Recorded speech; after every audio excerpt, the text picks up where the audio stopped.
Ada syarat mutlak untuk pernikahan ini. Jika tidak memenuhi syarat ini, Anda tidak akan bisa masuk ke gerbang surga. Dan tidak peduli seberapa sering Anda pergi ke gereja atau percaya pada Yesus, Anda tidak akan bisa mengalami pernikahan di bumi ini. Itulah sebabnya Anda tidak bisa masuk ke tanah Kanaan. Di tanah Kanaan, Anda tidak bisa makan atau minum dari susu dan madu yang mengalir, dan mungkin Anda akan menghabiskan seumur hidup di padang gurun.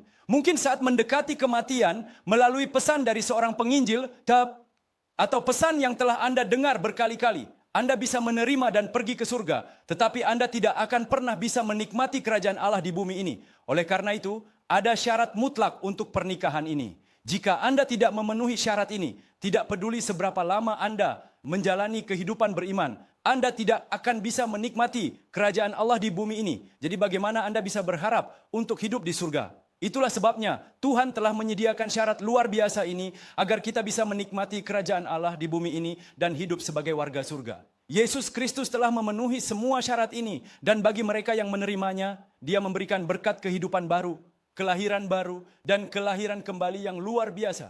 Bagi mereka yang dilahirkan kembali, Tuhan menjalin hubungan perjanjian dengan mereka, mengatakan, "Kamu sekarang adalah umatku." Dan Dia berkata, "Sekarang aku akan bertanggung jawab atasmu, jangan khawatir. Meskipun kamu jatuh atau tersandung, bahkan setelah bertemu Yesus, paparan dosa bisa menjadi lebih parah." Kenapa? Karena iblis tidak akan diam saja meskipun demikian. Bahkan jika hidupmu terbang dengan sayap fajar dan mencapai ujung bumi, aku akan memegangmu erat dan membangkitkanmu. Melalui perjanjian, itu aku mengatakan bahwa keselamatan ini tidak bisa kamu capai sendiri. Aku pasti akan mencapainya. Jadi jika Tuhan memanggil kita, Tuhan membuat kita benar, dan Tuhan memuliakan kita, kondisi mutlak dari keselamatan yang menakjubkan ini adalah Roma 10:9. Roma 10:9 ini adalah kondisi mutlak. Tanpa pengakuan, ini Anda tidak akan bisa masuk surga. Dan Anda tidak bisa menikmati kehidupan di surga. Jadi, meskipun Anda menjalani kehidupan beriman selama 10 atau 20 tahun, jika subjek keselamatan adalah diri Anda sendiri, Anda akan merasa lelah meskipun Anda berusaha keras hingga akhir hayat. Jadi bukan aku yang hidup, tetapi siapa yang hidup di dalamku. Yesus yang hidup. Anda tidak tahu betapa berbedanya ini.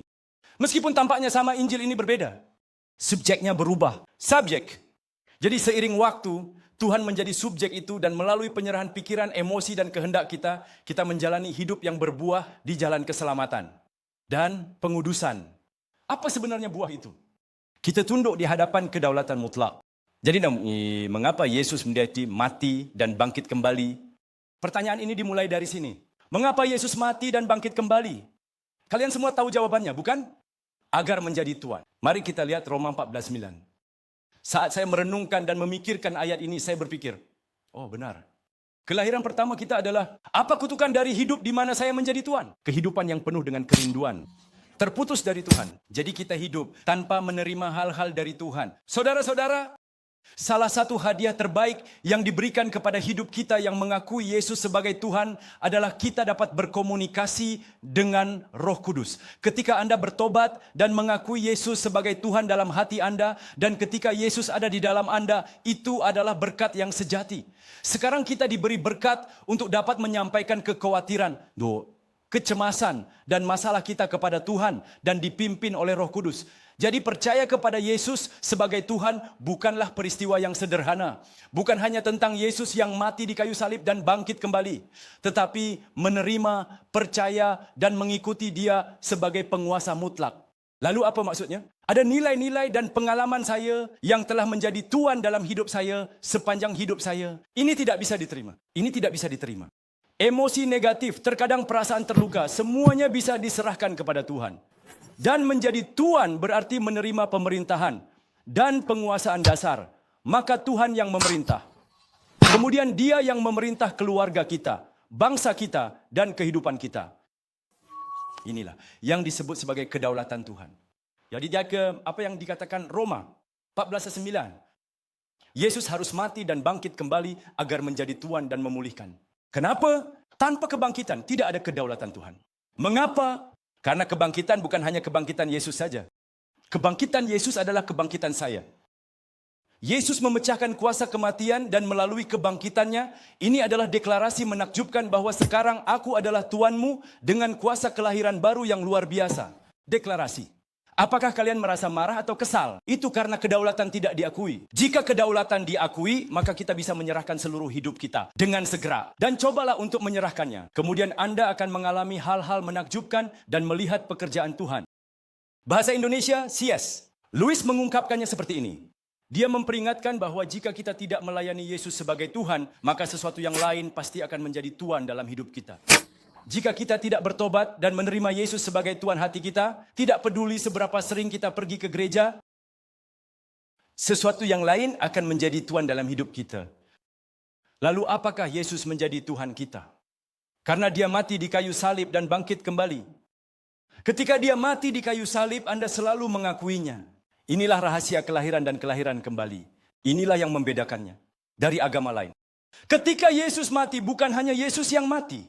Ketika Yesus mati, semua manusia lamaku dipakukan di kayu salib oleh Yesus. Inilah rahasia sejati dari kelahiran kembali. Ini yang harus diterima. Jika bagian ini tidak diterima, Anda akan diserang oleh iblis. Lihatlah keadaanmu sekarang. Apakah kamu bisa diselamatkan seperti itu? Pada saat itulah Injil harus masuk. Yesus mati di kayu salib untuk dosa-dosaku. Ketika ini masuk ke dalam diriku sebagai anugerah, aku tidak akan berbuat dosa lagi. Aku tidak bisa berbuat dosa lagi karena hidup sesuai dengan anugerah yang diterima. Dan aku menyatakan bahwa ketika dia bangkit, bukan hanya Yesus yang bangkit, tetapi hidupku juga menjadi kehidupan baru, kelahiran kembali. Ini adalah kelahiran baru. Rahasia kelahiran ada dalam kebangkitan. Jadi ketika kita percaya dalam hati bahwa dia menghidupkan kita, barulah Sang Pencipta menerima kita sebagai anak-anaknya. Dia menerima kita sebagai anak-anaknya. Tidak peduli seberapa banyak aku mengatakan bahwa engkau adalah Tuhanku. Kelahiran pertamaku tidak akan pernah bisa bersatu dengan Yesus. Apa gunanya mengaku bahwa dia adalah Tuhanku? Yesus harus mengakui bahwa dia adalah Raja dan Tuhanku. Namun ada satu syarat untuk pengakuannya. Kita harus percaya bahwa dia menghidupkan kita. Itulah Injil. Saya berdoa agar bagian ini menjadi jelas. Hanya ketika Yesus menjadi Tuhan, kita dapat dibebaskan dari kuasa iblis. Dalam Matius 12:28, Yesus menunjukkan kuasa untuk mengusir iblis dengan kekuatan Roh Kudus. Yesus berbicara, ceritakan kepada kami tentang keadaan hati kami. Apa keadaan hati kalian? Itu adalah tempat tinggal roh jahat. Tempat tinggal roh jahat. Tidak ada yang lebih menakutkan dari tempat tinggal roh jahat. Apakah kalian ingin berada di bawah pengaruh iblis? Pengaruh iblis bukanlah hal lain. Itu adalah iri hati, pembunuhan, perzinahan, pencurian, melakukan perbuatan jahat, dan menjalani hidup dengan menghancurkan segalanya. Suami istri harus hidup saling mencintai dan menikmati kerajaan Allah dalam hubungan dengan anak-anak. Itulah kehendak Tuhan. Tetapi jika berada di bawah pengaruh iblis, hidup akan dipenuhi dengan perpecahan, perselisihan, iri hati, dan kecemburuan. Kita harus memilih untuk tidak memiliki keluarga atau kehidupan yang hancur. Yesus adalah pemilik rumah tangga kita. Pilihan dan pengakuan ini. Ada perubahan yang menakjubkan. Yang pertama adalah pusat kehidupan berubah.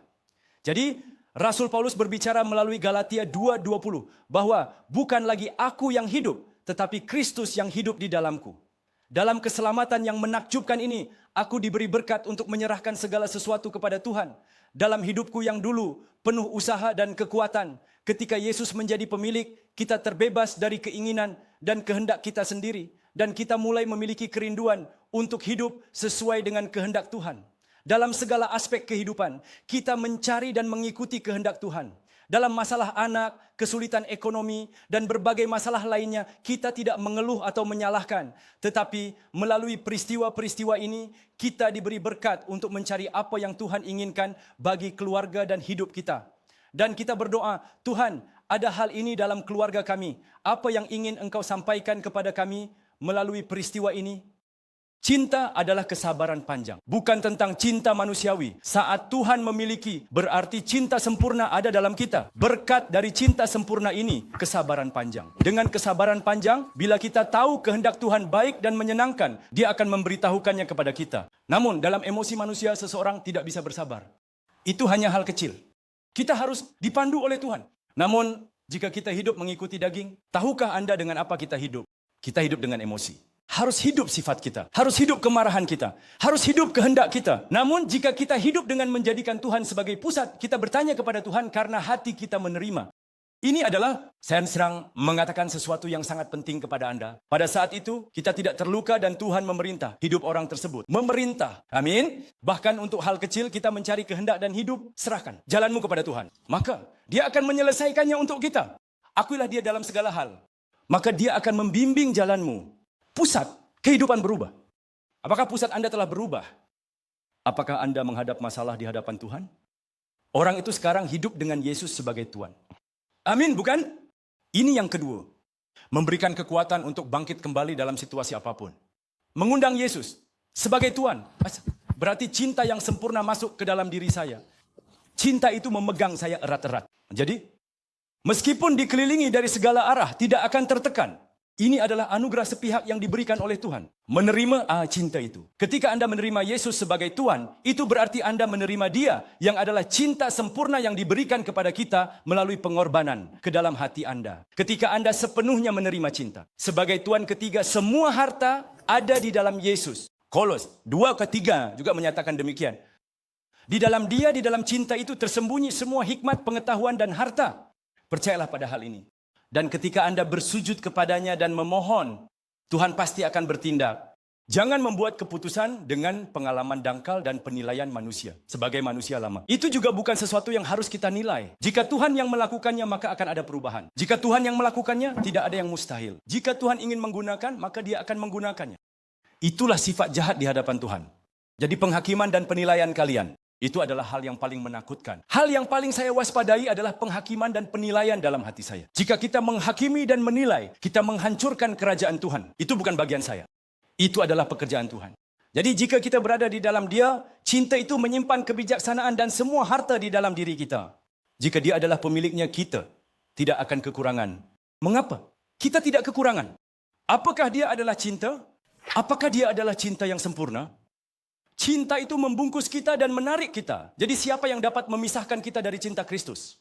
Kita menerima cinta itu di dalam diri kita. Yesus yang adalah keseluruhan cinta adalah cinta itu sendiri. Oleh karena itu, kita diberkati untuk dapat hidup seolah-olah memiliki segalanya, bahkan di tengah kemiskinan dan kekurangan di dunia ini. Maka dari itu, 2 Korintus 6:10 berbicara kepada kita. Mari kita baca bersama. Seperti orang yang berduka, namun selalu bersuka cita, seperti orang miskin, namun memperkaya banyak orang, seperti orang yang tidak memiliki apa-apa, namun memiliki segalanya. Inilah kelimpahan yang diberikan kepada mereka yang menerima Yesus, cinta yang sempurna sebagai Tuhan dalam hati mereka. Saya berharap komunitas kita dapat menikmati kelimpahan ini.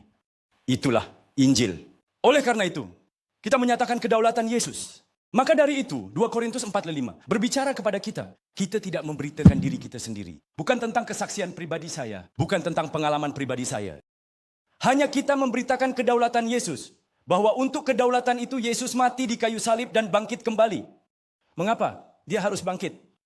Karena Dia harus bangkit agar hubungan kita dengan Tuhan dapat dipulihkan kembali dalam perjanjian. Hanya jika Dia bangkit, kita dapat memiliki hubungan dengan Tuhan. Kita benar-benar terputus karena dosa. Dalam kehidupan kita yang tidak dapat mencari, mengetahui, atau melihat Tuhan dan hidup dalam kegelapan melalui kematian dan kebangkitan Yesus di kayu salib sekarang. Siapapun yang memanggil Yesus sebagai Tuhan, hubungan kita dengan Tuhan sepenuhnya dipulihkan. Bagaimana kita bisa mengakui Yesus sebagai Tuhan? Itu mungkin ketika kita percaya pada kebangkitannya. Di hadapan pengakuan yang menakjubkan ini, saya berharap agar komunitas ini dapat menikmati kebebasan dan sukacita sejati yang diberikan oleh Yesus. Dan tidak hanya percaya kepadanya sebagai juru selamat kita, tetapi juga mengakui Dia sebagai Tuhan kita. Ketika kita menerima Tuhan itu, dalam hati kita, kita dapat benar-benar menikmati Injil yang sejati dan mengalami serta menikmati pemerintahan dan kekuasaan Allah di bumi ini. Saya dengan tulus memberkati komunitas ini dalam nama Yesus Kristus agar menjadi seperti itu.